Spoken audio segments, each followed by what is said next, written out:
nữa nó lúc bắt chế bé châu lọt sỏ nữa tôi yêu khổng tao cơ muốn nó chia nữa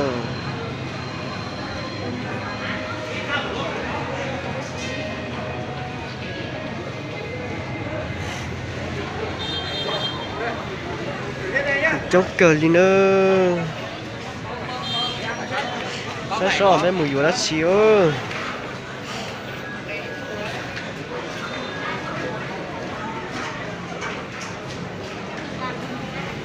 tay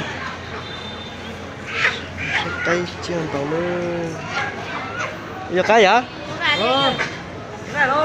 cái chưa nào ớ cái chế sao trâu à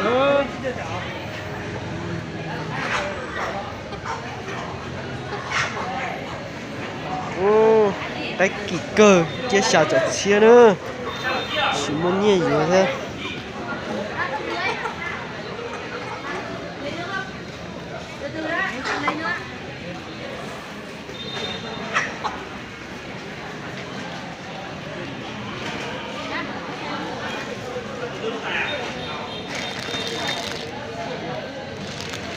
Ê, từ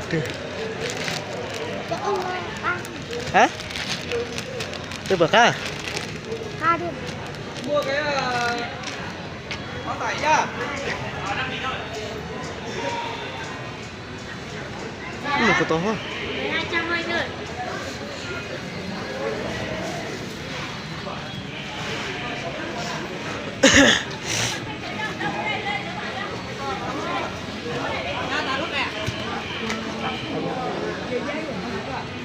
Rồi nè.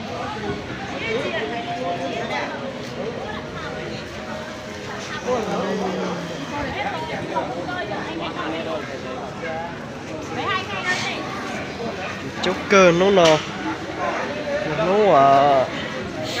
chế bé chồng nữa tôi muốn tha thia gai thế nữa trong cơ kìa sai nữa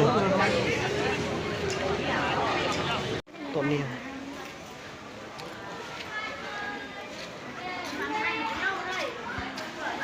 nữa nó nào tôi muốn trong không nữa